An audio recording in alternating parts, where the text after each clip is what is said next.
Hey, welcome to Whitefields Community Church Sermon Extra. It's great to have you with us once again this week. I'm here with Pastor Nick Cady, who is the pastor of Whitefields Community Church here in Longmont, Colorado. And we have been going through a new series. Well, it's not new anymore, but we're 4 sermons in. Remember the prophets, which we get from James chapter 5, verse 10. And this week, we studied the book of Habakkuk, and if you missed it, please go to whitefieldschurch.com, and you can download the sermon there, and this is almost kind of an advertisement to get you to listen to that.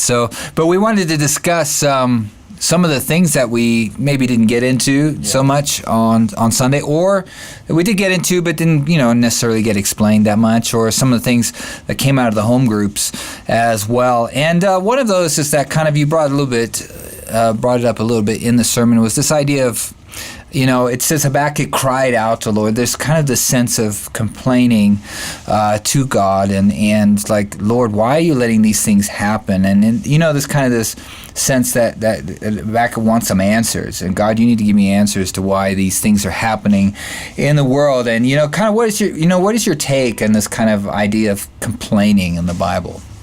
Yeah, there are actually quite a number of places in the Bible where people bring their complaints and their protests, you might say, to God. Job, of course, being maybe one of the primary examples. We also see it with David. Maybe there's some others that you can think of, but there are definitely people who come and they're very open and honest about how they feel to God. And what I see is that God is very patient with these people. He doesn't chastise Habakkuk for asking these questions. And Habakkuk says at one point, actually the word can be translated, he says, I cry out to you. That word can be translated, I shout, right? Like he's so frustrated, he's yelling, he's screaming. And I think we can get to that point where we feel frustrated. And I think that what this communicates to us is that God cares about our questions. He takes them seriously, and he's patient with us in them, and he wants to help us move from doubt into faith. But I would say that I think that there's a difference between just complaining for the sake of complaining and having doubts where you really want to work through something and you want to believe, right? So there's the guy who comes to Jesus. Jesus says, do you believe? And the guy says, yes, but help me in my unbelief. In other words, I do believe, but I'm struggling still with unbelief. I want to believe, but I have some real questions. I think that's where Habakkuk's at, because in chapter 2, verse 1, Habakkuk says, okay, I'm going to go up on this tower and I'm just going to wait for you to answer me. And he actually says, I'm going to wait for you to correct me. And so he says, God, I've kind of put out there how I'm thinking, how I'm feeling. Now tell me where I'm wrong. Like, set me straight, And so he comes with a humility, which I think is really important. So I think if you can come to God honestly, but with humility, I think that God is very patient towards those people. We see that with Doubting Thomas, who, would probably be like, hey, please stop calling me Doubting Thomas already. Like, you can just call me Thomas. And then I think we see it like with Abraham, where Abraham is super old and he gets this promise that he's going to have a baby. And he's kind of like, all right, like, I want to believe this, but I'm having trouble working through this. Whereas his wife, remember that she actually scoffed and had kind of a mocking, cynical, yeah, right type of response. And God was actually patient with her too. But we see with Zechariah in the New Testament, in the Gospel of Luke, he also has kind of a unbelief, and not in the sense of like, I'm having a hard time, but in the sense of like, yeah, right. And God takes away his voice for the duration of the pregnancy. The book of Numbers is an example of that too, where we see in the Hebrew title of that book is complaints, right? Because that's what the people did. They groaned and they mumbled and they complained and they said, oh, life was so much better in Egypt. Why did you bring us out here to this wasteland to starve us and kill us, and everything's terrible? And God's like, the problem with those people is that it wasn't like they were looking for answers. They were just cynical. They were complaining.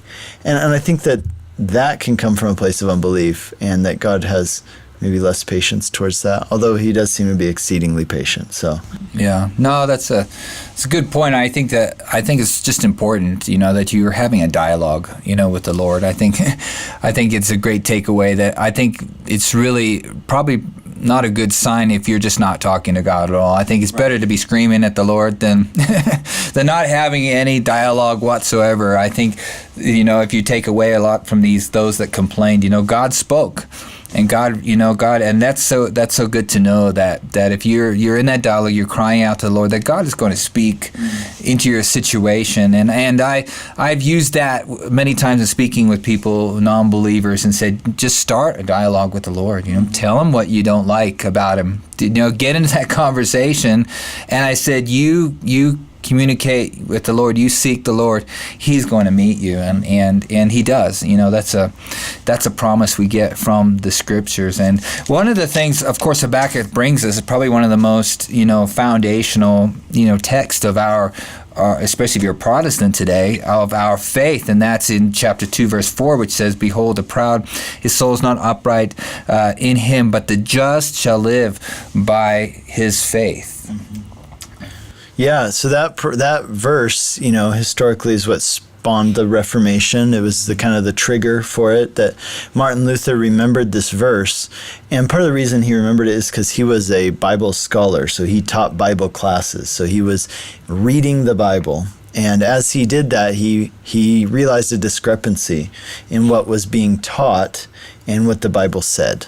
And so he realized that whereas people were being encouraged to justify themselves before God, the Bible clearly taught, and not just in this verse, right? So this verse is quoted 3 times in the New Testament, in Romans, in Galatians, and in Hebrews. And the idea here is that justification, being made right with God, is not something you can earn. It's not something you can deserve. It's not something you can work for. It's something that must be received by faith in the saving work that God has done and accomplished for us in Jesus. And that's a transformational thought. It changes the way that you think about God, that he is the one who has acted on our behalf. We receive that by faith. It changes the way that we think about our own actions. In other words, when I do something for God, no longer am I doing that in a way to manipulate God or earn something from God. I'm doing it completely in response to God. And, when you're doing something to earn something, or when you're doing something out of response, totally different attitude, totally different motivation, and it leads to different kinds and different amounts of service. Mm-hmm.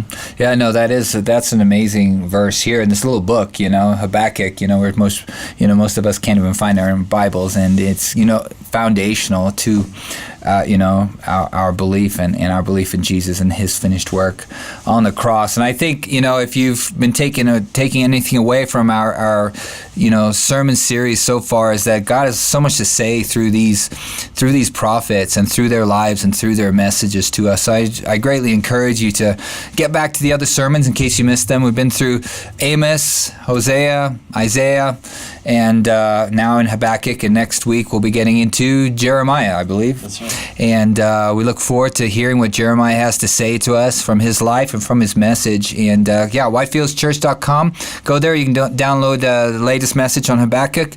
And communicate with us, respond. We would love to hear from you. And may God bless you.